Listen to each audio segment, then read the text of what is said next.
Kapamilya, gusto mo bang lumaki ng maayos ang iyong mga anak, pati na ang apo?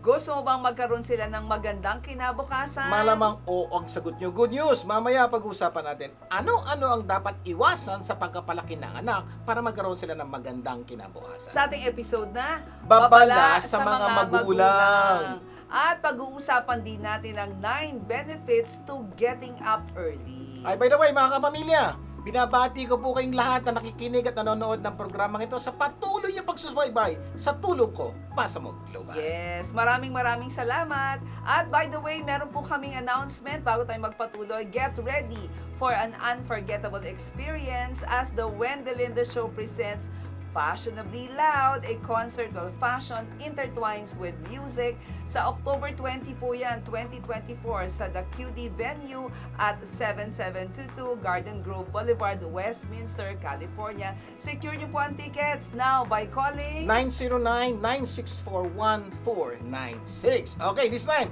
simulan na po natin ang ating programa ng Tulong Pampagana. Dahil paniniwala po namin, one idea can change your life, or in this case, one story can change your life. Yan, ang tulong pampagana story natin ay tungkol sa matandang bugnutin. Yan, so may kilala kayong matandang bugnutin, pakinggan nyo po ito. Ano ba yung bugnutin? Yung, di ko alam, basta bugnutin, di ko alam ang Oo. walo.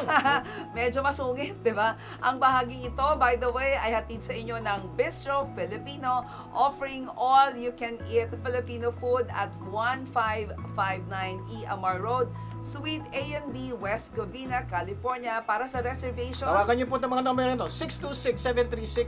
626-736-7655. They also host functions such as birthdays, anniversaries, corporate events, at kung ano-ano pa. Okay, Yes. ito na yung kwento natin. yes, may isang matandang bugnutin na nakatira sa isang bayan na halos lahat ng tao sa kanilang bayan ay galit sa kanya. Ganun katindi po Oo. kabugnutin itong matandang ito. At dahil parating mainit ang ulo, bugnutin, reklamo dito, reklamo doon. Yan. Tanong, may kilala ba kayong ganyan? At habang siya ay tumatanda, naku lalong gumagrabe yung kanyang ugali at lalong nagiging masama ang kanyang sinasabi. O maraming tao ang ayaw siyang makita o makausap. Pero isang araw, nagulat yung buong bayan dahil nakita nila yung matandang lalaki na punong-puno ng kaligayahan at palaging nakangiti. At panay magagandang salita na lang yung kanyang sinasabi. So malamang marami sa Oo. inyo, sa kanilang tatanong, ano nangyari? Ano nangyari ito sa matandang ito? Bakit parang biglang nagbago? Kaya nagpunta yung maraming tao sa bahay ng matanda at nagtanong ng ganito, Lolo, ano po ba nangyari sa inyo? Bakit ang laki ng inyong pagbabago? So, sagot ng matanda, kasi napagod na ako maging malungkot at palagi ko na lang nakikita yung pangit sa buhay ko at mga pagkakamali ng iba. Napag-alaman ko na pwede pala akong maging masaya kung titignan ko ang maganda sa buhay at magagandang ginagawa ng mga tao sa aking paligid. At kung sakaling may mali silang nagawa, I always give them the benefit of the doubt. Baka hindi naman nila sinasadya. Ganda po. Sana by this time po, pagod na kayong malungkot, pagod na kayong mainis, pagod na kayong magalit dahil may iba palang option. Kaya po na nangyari sa matandang ito, may pagbabago nangyari. So, sa mga nanonood, nakikinig, good news.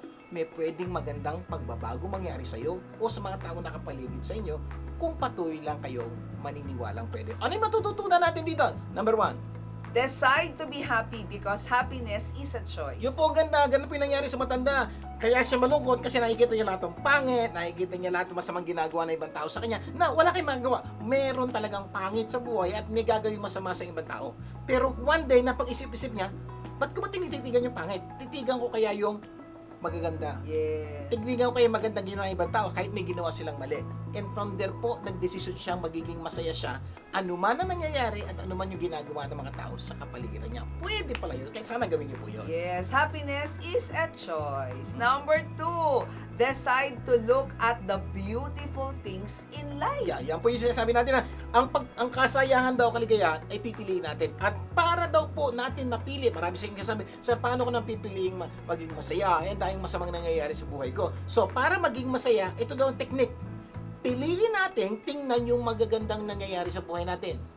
May pangit, sigurado po tayo dyan, Ibig sabihin, tingnan na lang yung maganda. Piliin nating i-appreciate yung magagandang ginagawa sa atin ng ibang tao. Pero kasi marami silang ginagawang pangit. Okay nga po, by pangit silang ginagawa, huwag mo titigan. Ang titigan mo ay yung magaganda nilang ginagawa. Unti-unti, magiging madali po sa inyo ang piliing maging masaya. Kaya ng step number 1, piliin natin maging masaya. At para mapiling maging masaya, piliin natin tingnan yung magagandang nangyayari sa ating buhay. At saka minsan kahit pangit yung nangyayari, may makikita ka pa ring maganda kahit na pangit yung naging insidente. O Kaya nga po na gano'n, decide. Ibig sabihin, piliin. Ibig sabihin, may makikita ka pangit, pero piliin mong tingnan yung maganda. Nagkakaintindihan po tayo, ha? Kasi baka sabihin nyo, daming ang pangit, eh.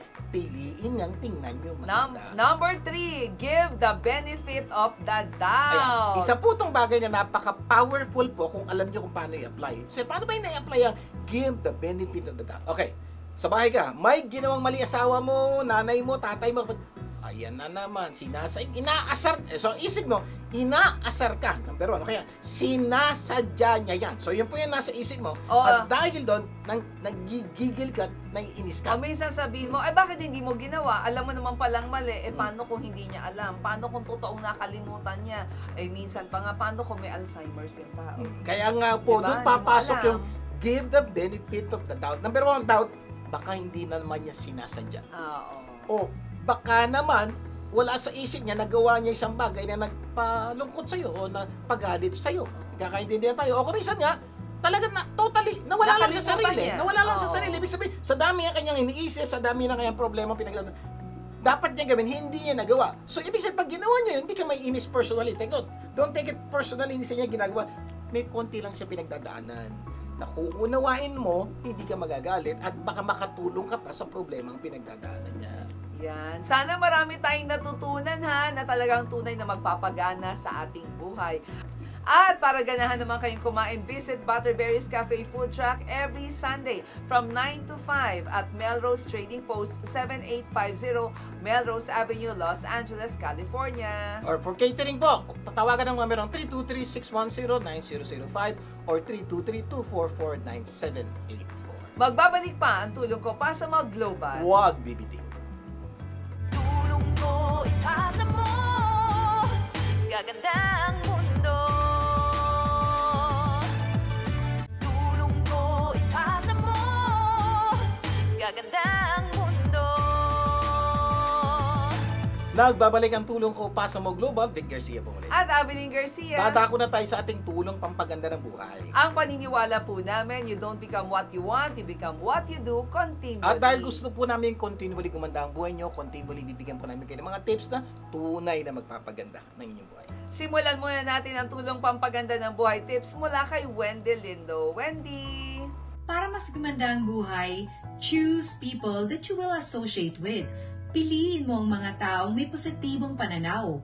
Umiwas sa mga nega, madalas magreklamo, and those who make poor choices. It's important to set limits and boundaries to protect yourself from being dragged by negativity. Remember, life is beautiful, so live your life beautifully. Catch me on The Wendy Lindo Show on YouTube channel. Thank you so much, Wendy. Until next time. Pag-uusapan naman natin ngayon po ang isang internet article. Ito po ang title, 9 Benefits to Getting Up Early. So, ibig sabihin, may mga benepisyo po pala ang pagising ng maaga. So, isa-isayin natin. Yes, number 1, enhanced organizing skills. Kasi yung morning mo ay will be your most productive day because you get uninterrupted time to yourself. So, napaka-importante pag gumising ng maaga kasi normally pag maaga gumising, iba tulog pa. So, makakagala, Yes. kilos ka, makakagalaw ka, makakagawa ka mga dapat mong gawin. So, walang kukunti lang po yung mag-distract sa'yo o makakagulo sa'yo. So, ibig sabihin, maaga pa lang, marami ka na matatapos. Actually, meron kang peaceful time, no? Quiet time to pray, plan your day, allocating certain time frame for each of your tasks. At saka, mentally, you're working out your day before you start, di ba? So, kumbaga, na-enhance mo talaga yung iyong organizing So, skills. napaka-importante po, gising ng maaga dahil naayos at nagagawa yung yung mga bagay na mas maaga. Number 2. Number 2, eat healthy food. So, tanong niya, ano connection ng pagkain ng healthy food sa pagising ng umaga? Ito na po yun. Kasi mas may panahon ka na gumawa ng healthy breakfast kasi mas matagal-tagal pagka-healthy. Kasi diba? nga po, normally, pag late tayo gumising, nag-aapura tayo gumising, hindi na tayo nakakain. Gumising Yes. nagkakain tayo, mabilis kung ano yung unang makita ng kahit hindi healthy. Microwave na lang. Pag medyo maaga ka gumising, medyo you have time to prepare the food that you really need and you really want. Number 3. Exercise Yan. regularly kasi yung pag-exercise so pala sa umaga considered best because it gives you an adrenaline boost, 'di ba? So if you exercise in the evening kasi maramang isipin mo, mag-exercise ako mamayang gabi, kaya lang chances are mamimiss mo yon dahil marami ka pang mga extra na gagawin, get together with friends, at saka exhausted ka. Kaya napaka-importante po, pag gumising ng umaga, malaki posibilidad makapag-exercise ka. Dahil may oras ka. Kaya marami pa palag-exercise. Ba't di ka na pa-exercise? Wala akong time. Kung gigising ka lang na maaga, meron ka ng time. Number 4. Beat traffic commute o kaya beat peak traffic commute kasi if you wake up in the morning you can leave your home early so hindi ka natatraffic, hindi iinit ang ulo mo. Kasi po nga, normally po, kadalasan maraming tao, late gumising. So pag nauna ka na, so malaki posibilidad na maluwag pa ang kalye. Yes. At pag maluwag ang kalye, konti lang ang time nyo to travel. So ibig sabihin, pagdating sa opisina, hindi ka stress, hindi ka depressed, hindi ka galit, kasi nainis ka sa traffic. So mas makapagtatrabaho ka mabuti. Dahil napagtrabaho ka mabuti, madaling matapos at makakauwi ka ng maaga. Tsaka may time ka, no, sa ibang bagay or nagiging on time ka sa mga appointments mo throughout the day. Number 5. Stay stress-free. Yan. Kasi waking up early gives you the leisure to plan your day. So, hindi ka natatarantatious, di ba? You aren't rushing through your day in a haze with a cluttered mind. Kasi planning eliminates the stress that comes with rushing to get things done. Yan. Normally po, pag wising tayo ng late, panic time na. Yeah. Takbo dito, punta rito, gawa rito, gawin na. Ang dami mong nakakalimutan. At dahil sa nakakalimutan, dahil stress ka. At kumising, may ka na, may naiwanan ba ako? So, ang dami mo. Since maaga kang gumising, you have all the time to do the things you need to do, to prepare the next way, and to think about the things na dapat mong gawin. So, yung possibility ng panic time, bumababa po to the point na baka wala ka ng panic time dahil Yes. lahat po nakalatag na. At isa sa natutunan ko dito, number 6, no, is enjoy quality sleep. May connection pala yung quality sleep sa pagising mo sa umaga. Kasi yung mga early risers tend to fall asleep faster. So you don't have to count the sheep to sleep, di ba? So when you wake up early, your body feels tired early, leading to quality sleep as soon as you go to bed. Kaya kaya po nagtao nagsasabi, sir, bakit di ako makatulog na maaga? Normally po, late ka kasi gumising. Oo. So late ka gumising, yung katawan mo malakas pa kahit nga gabi. Napaka-importante po yung maaga ka gumising. What will happen? Pag maaga ka gumising, maaga ka mapapagod. At pag maaga ka napagod, maaga ka antukin. At pag maaga ka inantok, maaga ka gigising. So napaka-importante, dikit-dikit po yan lahat ng Oo, bagay na yan. may relasyon. Kaya po, please po, tulog ng maaga. Number 7, more energy. Kasi yung mga early birds have better sleep quality than night owls. Totoo Kasi yan. nga daw, they have higher chances of completing all the stages of required sleep cycle. Yan, technical na po to, scientific na po. Oo. Dapat na importante daw po na gumigising tayo ng maaga dahil napaka-importante po matulog ng maaga. Hindi po dahil nakatulog ka ng 7-8 hours a day, okay, nagsimula ka naman ng alauna, natapos ka alas 9. Importante daw po, base po sa mag-aaral, dapat daw you should sleep on or before 10 o'clock p.m. So, ibig sabihin doon, makakigising ka ng 5 to 6 o'clock a.m. So, maaga kang gumising dahil maaga ka natulog. Oo, kasi tsaka they wake up more with energy, di ba, Mhm. than night owls kasi who usually don't get enough time to complete the sleep stages. Yan. Kailangan po, kaya tulog ng maaga, gising ng maaga. At saka nakaka-improve daw yan ng physical and mental well-being, yung growth hormones natin, causing tissue to repair and regenerate. Number 8. Feel happier! Yan, totoo po yan. Kasi pagising mo daw sa umaga, you reap the benefits of many good habits, leading to an energetic, well-rested, stress-free, punctual, and healthy you. Kaya, mas masaya. So dapat sabihin, mas marami kang energy para gamitin sa mga dapat mo gawin. Dahil doon, masasaya ka, i-enjoy ka. Bakit? Ang dami mo natatapos, ang dami mo nagagawa. Hindi ka nagpapanik, hindi ka na-stress. syempre, you will be happier. At yung po maganda po, when you wake up earlier, you will become happier. Di ba? Daling tandaan. Number 9. Number 9, para sa mga estudyante. Ang estudyante, hindi naman bata. Pati tayo. Maski naman pagtatrabaho kasi may Oo. exam din sa pagtatrabaho. At saka tayo, nag-aaral pa rin sa mga nag-work, di ba? Getting up early may also improve your chances of scoring higher than others in academics. Sabi nga sa nakalipas na pag-aaral, students who woke up early in the morning got better results than those who stayed up late. Application naman po sa mga nagtatrabaho. Employees who wake up early normally gets better performance, better results sa kanilang trabaho dahil gumising po sila ng maaga. Sana po, huwag niyo kakalimutan yung mga bagay. Yes. At para mas gumanda daw ang ating skin, matulog ng maaga, di ba? At gumising ng maaga. Para sa tulong skincare, let's listen and learn from Fanny Nishimura, one of the team leaders of Riman, the #1 skincare from South Korea. Fanny! Hello! Para sa usapang skincare, remember these 10 tips. Number 1, hydrate. Pagising pa lang sa umaga, drink at least 2 glasses of water. Number 2, eat a balanced diet. Be mindful of what you eat. Huwag kung ano-ano ang kinakain. Number 3, sleep at least 7 to 8 hours every night to repair and regenerate your skin. Number 4, avoid stress. It leads to breakouts. Number 5, avoid smoking and excessive alcohol. Nakakasira ng skin at mabilis kang tatanda. Number 6, consistency is the key. Kung may skincare regimen ka, gamitin ito araw-araw para consistent ang effect. Number 7, apply sunscreen daily to protect your skin. And number 8, use a gentle cleanser, yung hindi nakaka-irritate ng skin. And number 9, exfoliate 1 to 2 times weekly para tanggalin ang dead skin cells at mapalitan ng bago. At number 10, siguraduhin trusted ang skincare brand mo. Use Riman. Ito ang #1 skincare from South Korea. Ang good news, available na ito dito sa Amerika. And here's more, magpaparaffle kami ng Riman Skincare. Just text me your skin problem, your phone number, email at 818-371-7504 or email me at rimanbrilliance@gmail.com and we will contact you if you win the raffle. This is Fanny Nishimura reminding you that glowing skin is always in. Until next time. Thank you so much, Fanny. Until next time. Sana po marami kayong natutunan sa ating pinag-usapan. Mamaya sa tulong dagdag kaalaman, Pag-uusapan po natin ano-ano ang dapat iwasan sa pagkapalaki ng ating mga anak. magbabalik pa ang tulong ko para sa mag-global. Huwag bibitin. Tulong ko ipasa mo, gaganda ang mundo.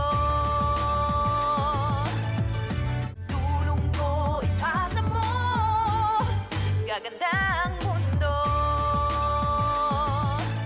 Nagbabalik ang tulong ko pa sa Mo Global. Vic Garcia po muli. At Abilene Garcia, Dadako na tayo sa ating tulong dagdag kaalaman. kung saan hahanap tayo ng paraan para mas madagdagan ang ating kaalaman. Okay, makinig kang mabuti. Gusto mo ba magkaroon ng magandang kinabukasan ang iyong mga anak? O apo? Malamang ang sagot mo, Sir, oo naman. Pero alam nyo bang may mga bagay na ginagawa tayo na pwedeng makasira sa kinabukasan ng ating mga anak o apo? Totoo, may ginagawa tayo na pwedeng sirain niya. Kaya po, makinig kayo mabuti. Dahil ang pag-uusapan po natin ngayon ay kung ano-ano ang dapat iwasan. Ibig sabihin, mga hindi dapat gawin sa pagpapalaki ng ating mga anak. Sa ating episode na, Babala sa mga magulang. Yan. So makinig po kayo sa mga magulang. By the way, hindi lang po magulang.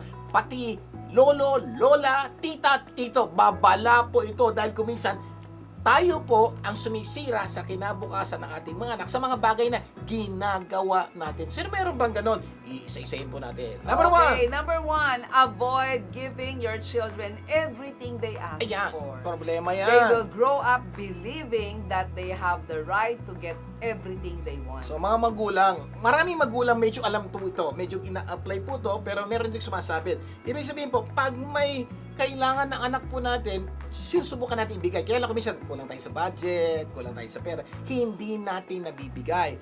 Pero, kay lolo at kay lola, kay tita at kay tita, problema pong malaki yan. Didiscuss po natin ang epekto ni lolo, ni tita, ni lolo, lola, tita, tito sa ating mga anak. Ito tanong namin, nadinig nyo na ba o nasabi nyo na ba yung mga salitang, alam nyo mga anak, nung bata pa kami, marami kaming hirap na pinagdaanan. Pangako, sa lahat ng aking makakaya, hindi ninyo mararanasan ang lahat ng aming paghihirap.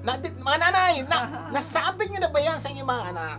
O mga anak, nadinig nyo na ba yan sa ating mga magulang? Ang tanong, tama ba yun na, anak, marami kami pinaghirapan, pinagdaanan sa buhay at hindi mo maranasan? Tama ba yun? Siguro pa, para maunawaan nyo mabuti, discuss po natin. Oo, kasi alam nyo ba bakit kayo naging successful Ikaw, sa ba't mga ka naging magulang, successful? di ba? Ito ay dahil sa dami ng mga mahihirap na pagkakataon sa buhay po ninyo, di ba?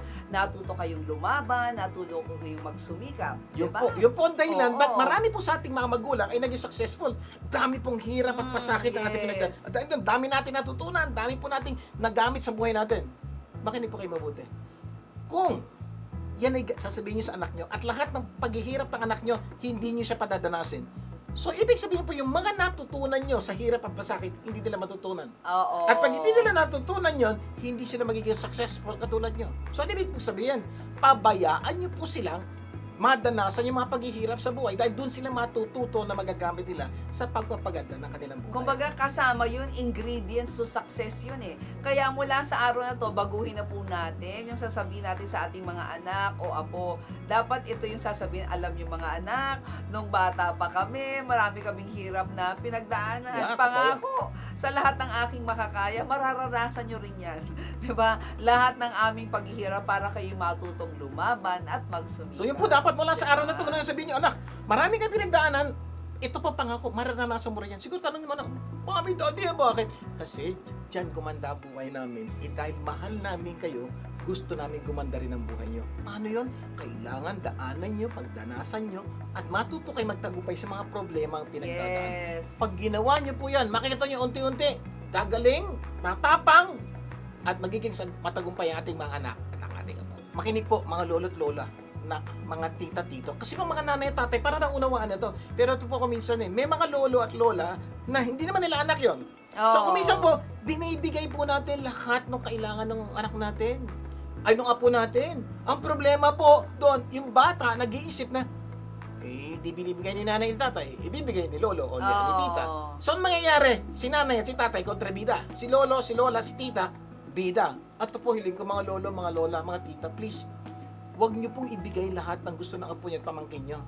Mas maganda po, itanong niyo po muna sa nanay niya at tatay niya kung dapat ibigay.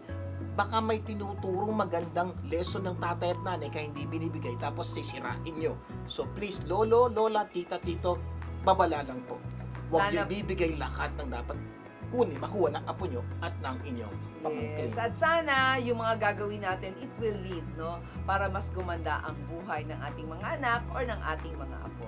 Number 2. Number 2, avoid laughing when your children speak bad words. Kasi they will grow up thinking it's okay to say those words. Totoo po, may mga payakataon po ganyan. Lalo na tayo mga magulang, pero lalo na mga lolo at lola, tita, tito, pag nagsalita po ng di ganong maganda, pero ang galing po nung bitaw, sa English yun. Yung pagkabitaw po ng bata, parang malutong na mura. Ay, Nung naku. natututo na silang magsalita, di ba? Kapag nagsasabi sila ng mga hindi magagandang salita, sa lagay na pinagbabawalan ng matatanda, minsan tumatawa pa, di ba? Dahil ang pananaw nila, uy, ang bibo naman ng anak ko, ay, ang bibo naman ng apo ko. Pero yun pala, mura na yun. Totoo po, yun po. diba? Sa atin, parang katawanan, okay yun. Oo. Pero sa bata po, parang naisip niya, uy, pwede pa yun. Uy, pala, sisikat pala ako pag sinabi ko yun. Uy, marami palang natutuwa. So, ano po mangyari? Every time we do that, binibigyan po natin ng motivation or ng kung bata na, okay, gawin mo yan, sa'yo bata. Pero at the back of our mind, tayo matatanda, alam natin mali yun. Kaya lang, feeling natin parang joke lang.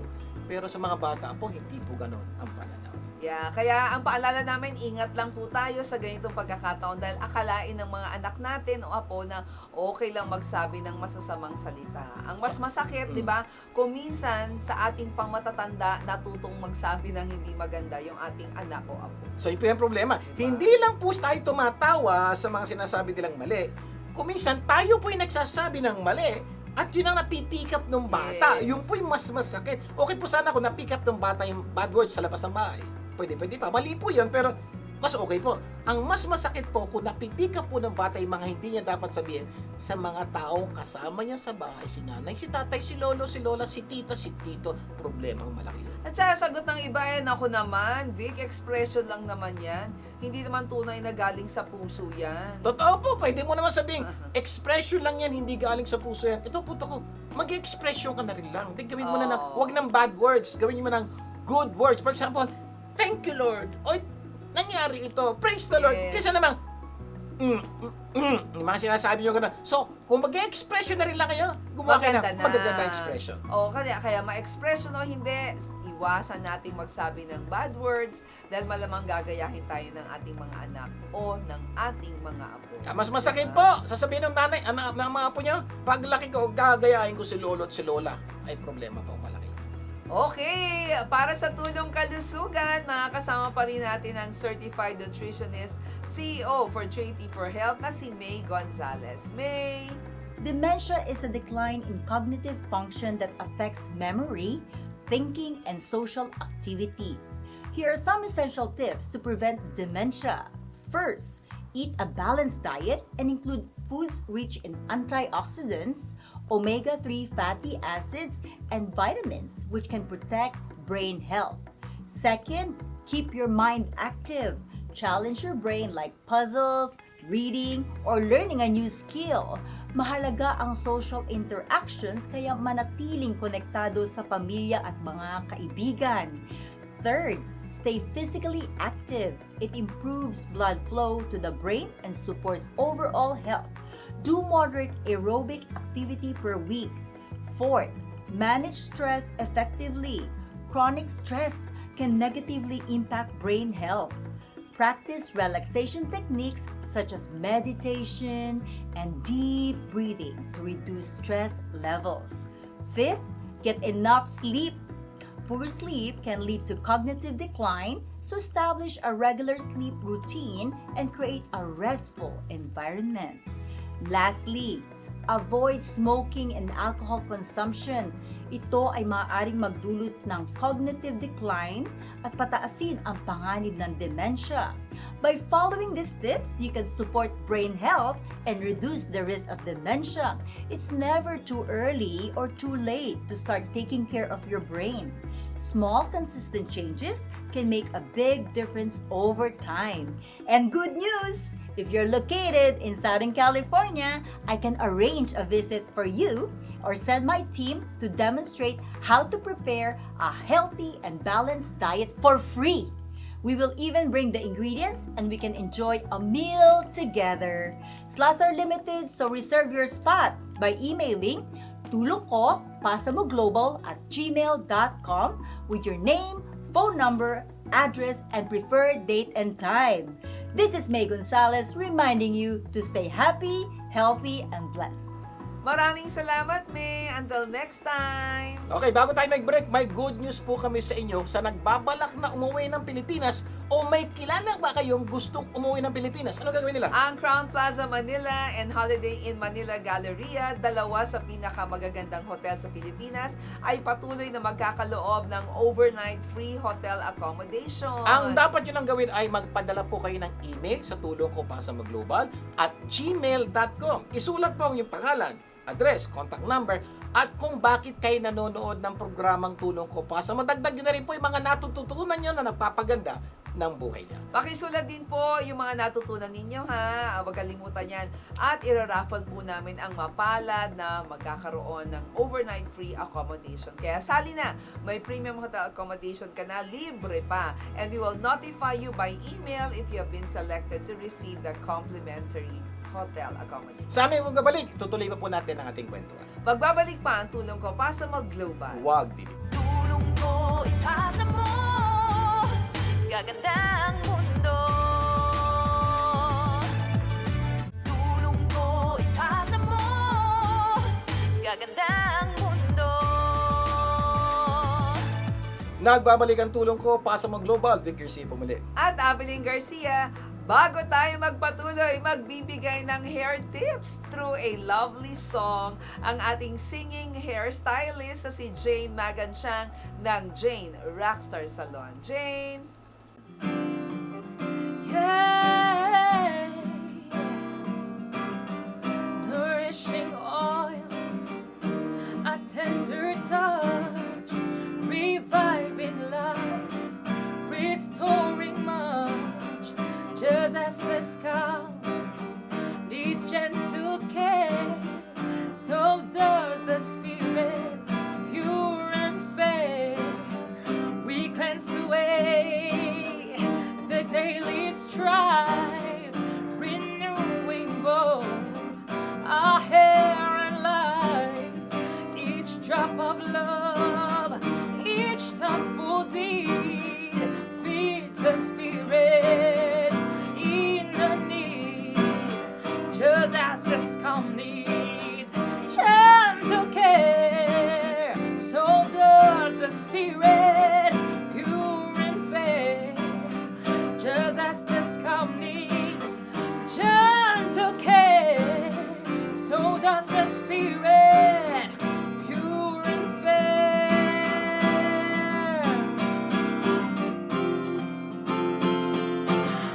Let your voice be heard by the way your hair speaks. Yes, Jane Rockstar Salon.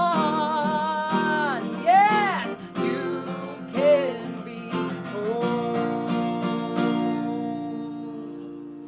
Maraming salamat, Jane! Galing-galing naman! Visit Jane and get her free hair consultation at Jane Rockstar Salon sa 12146 South Street, C. Artesia, California. Tawagan niyo po ang numero 562-850-7110. Okay, this time, itutuloy na natin ang pagsagot sa ating tanong na ano ang dapat iwasan sa pagpapalaki ng ating mga anak. Sa ating episode na Babala sa mga magulang. Okay, number 1, ay iwasan. Avoid giving your children everything they ask for. They will grow up believing that they have the right to get everything they want. So, iwas po dyan. Number 2, avoid laughing when your children speak bad words. They will grow up thinking it's okay to say those words. Alam nyo namang hindi. O, number 3 na Number tayo. 3 na tayo. Avoid picking up anything that your children messes up. They will grow up believing that others must take responsibility for their responsibility. Delikado po ito. Ito po yung medyo minagawa po ng mga magulang, lolo, lola. Ibig sabihin, naglaro yung mga bata. Yung bata, nagkalat dito. So, anong gagawin ng mga magulang pag natapos sa maglaro? Ang mga lilikpitin, naayusin, ibabalik sa dating balikan. Ano isipin ng mga bata? Ay, ganun pala ang buhay. Ang buhay pala, guguluhin ko, kakalat ko, may mag-aayos sa lahat ng kalat at gulo ko. Delikado po yan. Feeling ng mga bata na kahit gawin nilang mali, may taong magtatama. Hindi po tama yun. Problema malaki yan. Maraming magulang ang guilty dito dahil ayaw mapagod ng mga anak, 'di ba? Sila na nag-aayos ng mga kinakalat ng kanilang So mga mga anak. mga nanay, please iwasan niyo po yung tatay. Maging lolo at lola. Kaya po, dapat yung pinapasama ko palagi si lolo at si lola, tita-tito. Kasi karamihan po sa atin, maraming oras ang nagpapalaki po sa bata, hindi naman si nanay at si tatay. Dahil si nanay at si tatay, ang ganda trabaho. Sino nag-aalaga? Si lolo, si lola, si tita. So, kayo din po dapat nakikinig sa pinag-uusapan natin dahil pwede rin po kayong makasira sa buhay ng inyong inaalagaan. So, ingat po. Pero sir, minsan may paliwanag ang iba dyan. Parang sinasabi na ako naman bata pa kasi. Hindi pa niya kayang ayusin yung mga gamit niya. Pero sa totoo lang, tama naman kayo. Hindi pa nila kaya. Kaya dapat nating turuan. Kaya nga po, paano sila matututo kung wala magtuturo? So, gaano, sabihin, bata pa, siguro po ko yung bata, baby, yun wala kayong magagawa, hindi pa niya Oo. kaya. Pero kung nakapaglalakad na, nakakapag-isip na, pwede nyo na pong unting-unting turuan, siya na ang mag-ayos ng mga bagay nito. Ang masakit po, may ibang pagkakataon, matanda na, teenager na, hindi pa rin niya ginagawa, yun dapat niya gawin. Problema pong malaki. Kaya pagpatuloy mo ayusin yung kalat ng mga anak o apo, naku, lalaki po sila ng paniniwala na kapag sila ay nagkamali, may ibang taong dapat tumulong sa kanila. Yan po yung mga normally, ayan, yung salita po, entitlement. Kaya po salitang entitlement, nagkakaroon po ang mga bata. Ano ba entitlement mentality? Ano yan parang dahil lumaki sila sa parating may nag-aayos sa kanilang mga problemang ginawa, entitled na sila. So, Diba? iniisip nila na, Oo. may problema siya. Nanay, dapat ayusin mo to. Tatay, dapat ayusin. Yes. Parang punto po is, utang na loob pa natin sa kanila pag gumawa sila ng mali. Ibig sabihin po, Oo. parang kamali sila, may ibang taong kikilos at aayos nito. Ang problema siya po, hindi natututo sa buhay. Tsaka paglaki niya, naku, nakapakadelikado kasi parang pag nasa opisina na, binigyan ng bonus, ang sagot niya dapat lang. Mm-mm. 'Di ba? Parang nadadala niya sa kanyang paglaki. Maraming bata ngayon ang hindi na marunong magpasalamat, 'di ba, sa mga magulang dahil sa paniniwala nila dapat lang natulungan ng mga magulang ang anak kapag sila ay may nagagawang pagkakamali or may hinihingi. So, yun po ang problema. Sino po nagturo nun? Tayo. So, iwas-iwasan na po natin yan.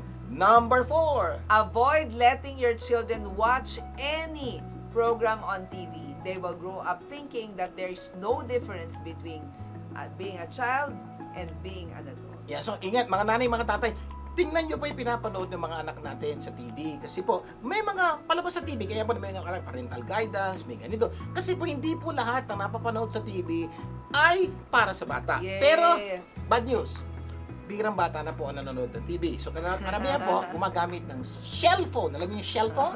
Cellphone or tablet or computer. So, even that po, bantay-bantayan po natin ang mga anak natin kung ano yung pinapanood nila dito.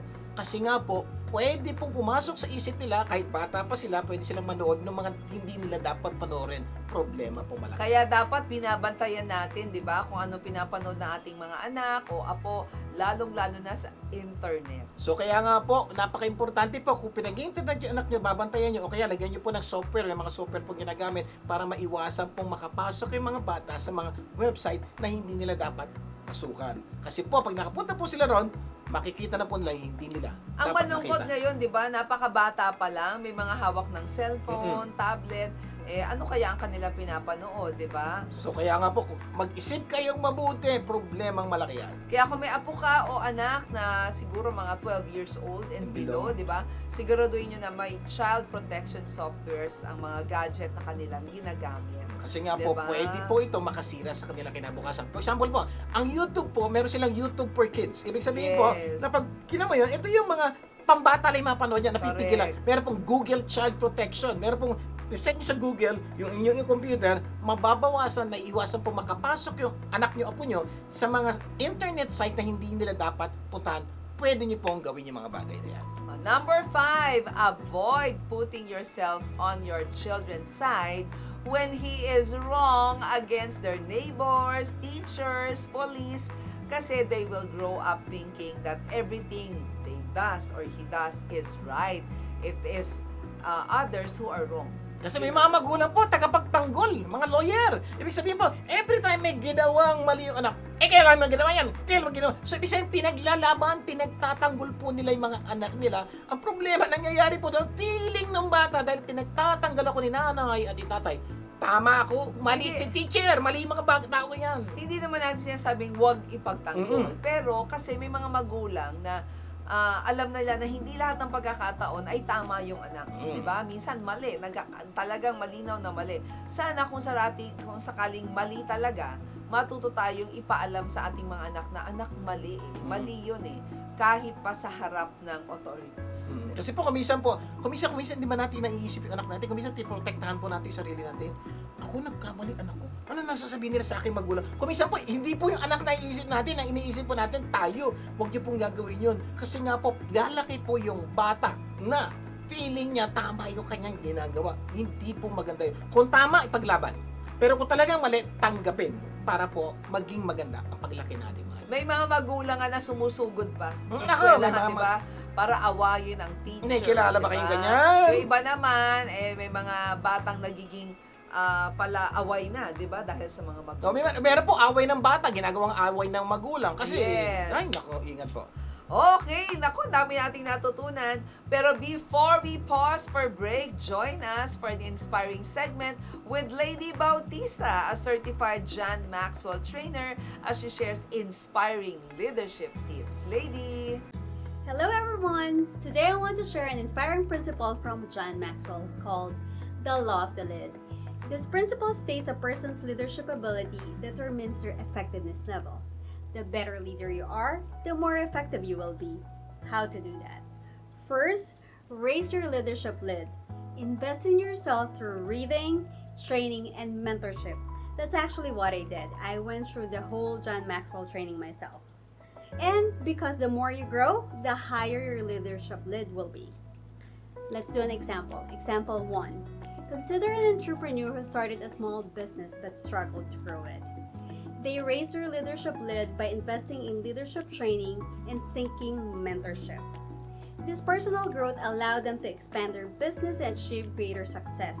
To be quite honest, there's so many things now in social media that you can watch strategies or have mentors, through social media or through YouTube as well. And let's do example number 2 is the underperforming manager. Think about a manager who faced challenges with team performance. By actively seeking feedback from their team and attending leadership workshops, they improve their leadership skills, which lead them to a more motivated team. It increased productivity and everybody's happy. So it's a positive work environment. Number 2, developing others. As you raise your leadership lid, help others do the same. Mentor and coach those around you to enhance their leadership skills. The Law of the Lid reminds us that our leadership ability directly impacts our effectiveness by focusing on personal growth and developing others. We can raise our leadership lid and achieve greater success. Again, this is Lady Bautista reminding you to raise your leadership lid by developing yourself and others. So for more information and invitation to Leadership Talks, please text me at 305-318-5115. Until next time! Thank you so much, Lady. Until next time. Mamaya itutuloy pa po natin ang ating kwentuhan kung ano-ano ang dapat iwasan sa pagpapalaki ng ating mga anak. Magbabalik pa ang tulong ko pa sa mga global. Huwag bibitin. Tulong ko, ipasa mo. Gaganda ang mundo. Tulong ko, ipasa mo. Gaganda ang mundo. Nagbabalik ang tulong ko, pasa mo global. Dig Garcia po balik. At Abilene Garcia, bago natin ipagpatuloy ang topic sa araw na ito, magbibigay daan muna tayo sa usapang life insurance mula sa Outstanding Living Benefits Specialist na si Gina Criste. Gina! Kapamilya, nandito na naman ako. Alam mo ba ang sakit ng Alzheimer's? Ito po ay a specific type of dementia. It is a condition that affects the brain, causing memory loss and difficulty in thinking clearly. Have you ever thought about what would happen if you were suddenly diagnosed with Alzheimer's disease? Paano kung biglang dumating ito sa buhay mo? This will impact your daily life and your family's ability to care for you. One way to prepare is to get a life insurance with living benefits. It can provide the necessary funds so your family can focus on caring for you without financial stress. Hindi nila kailangang mag-alala sa pera habang may sakit ka. But, beyond financial preparation, always trust in God. When we face difficult challenges, it is our faith that can sustain us. Make a wise decision to protect your future by having life insurance with living benefits. Sa ganitong paraan, you can ensure you and your family are prepared no matter what challenges may come. So don't wait until it's too late.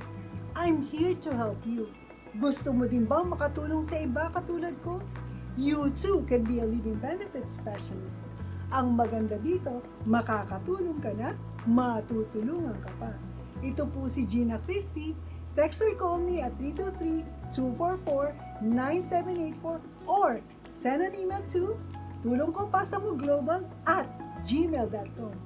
Until next time! Maraming salamat, Gina. Until next time.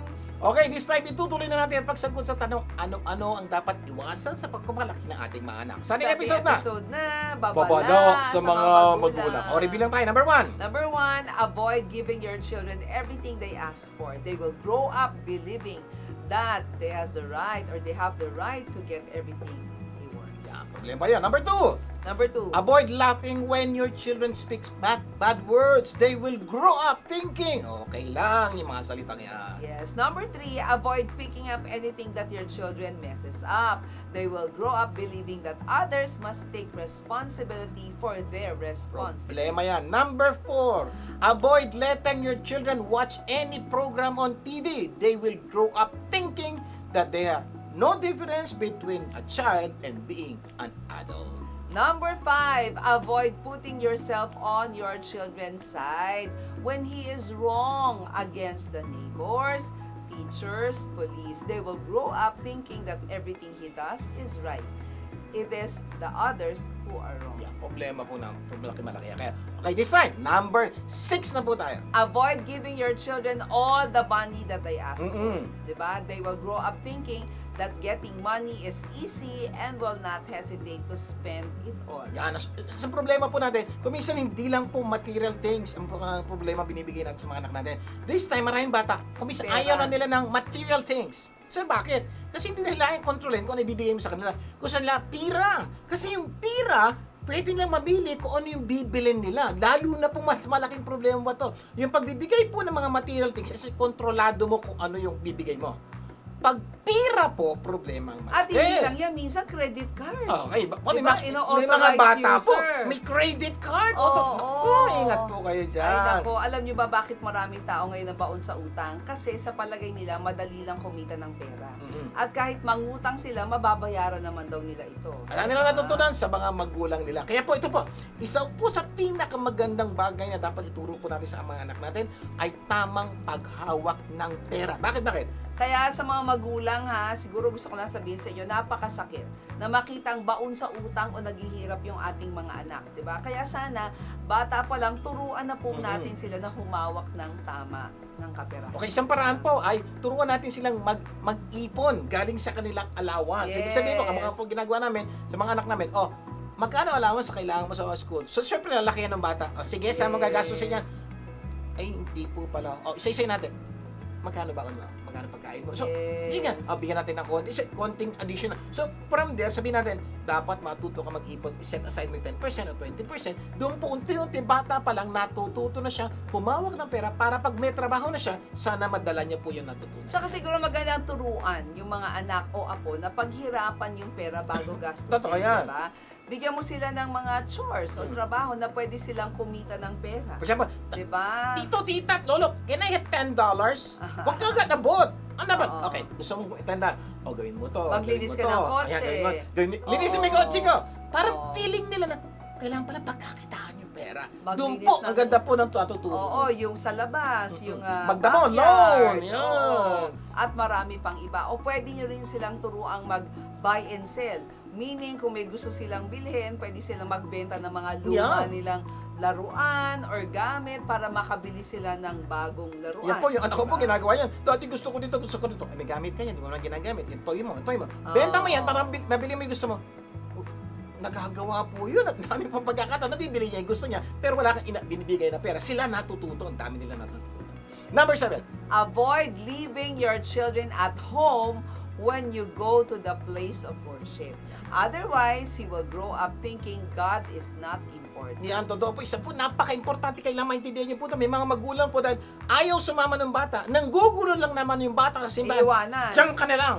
Huwag niyo pong gagawin yun. Kahit nanggugulo siya sa church, parang masama ang loob niya, hilahin niyo lang po yan. Dahil may matututunan po siya sa simbahan kahit ayaw niya. Promise po yan. Kasi one of the greatest legacy ng mga magulang ay maturuan natin ang ating mga anak na pagkaroon ng pananampalataya sa Diyos. Isa pong diba? napaka-importante po kasi ito, paglaki po ng mga anak natin, napaka-importante po yung anak natin may takot at may pananampalataya sa Diyos. Yes. Magagamit niya po ito sa pagharap sa napakaraming problema hindi niya kakayanin, pero kaya po ng Diyos.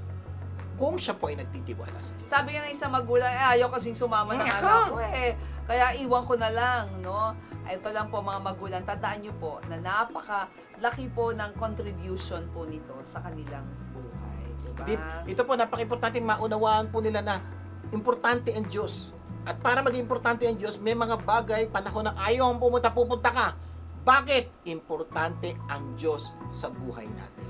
Iba na po yung usapan kung ang inyong mga anak ay nasa tamang edad na. Oo. No, pabayaan na natin silang magdesisyon sa kanilang pang-spiritual na So, buhay. kung bata pa, pilitin natin para mabigyan natin ng pagkakataon sila makapakinig ng salita ng Diyos. Pero kung matanda na, wala na tayong magagawa. Sana marami tayong natutunan sa ating pinag-usapan. At next week, mas marami pa tayong pag-uusapan ng tunay na pagpapaganda ng inyong buhay at ng mga mahal nyo sa buhay. Closing prayer tayo. Amang nasa langit, maraming po salamat sa pagpapaalala sa lahat ng magulang, lolo, lola, tito, sa mga bagay na dapat itigil na nilang gawin dahil ito po ay nakakasama sa kinabukasan ng kanilang mahal sa buhay. Patuloy pong gabayan ang lahat ng magulang saan mang sulok ng mundo sa tamang pagpapalaki at paggabay sa ating mga anak o apo. Dahil ito'y dalangin namin sa pangalan ni Jesus. Amen and amen. amen. Laging tandaan ha, kung nakatulong man ang ating programa sa inyo, sana wag huminto sa kanila. No? Ipasa naman ninyo sa iba. Imbitahin niyo po ang inyong mga kapamilya o mga kaibigan na tumutok sa programang ito at sa susunod nating pagsasama. At sama-sama nating pagandahin ang ating buhay. At ng mga mahal natin sa buhay. Ako po yung kapamilya, Vic Garcia. Ako naman po si Abilene Garcia. Laging tandaan, Sa tulong ko, pasa mo global, gaganda ang mundo. Tulong ko ipasa mo. Gaganda ang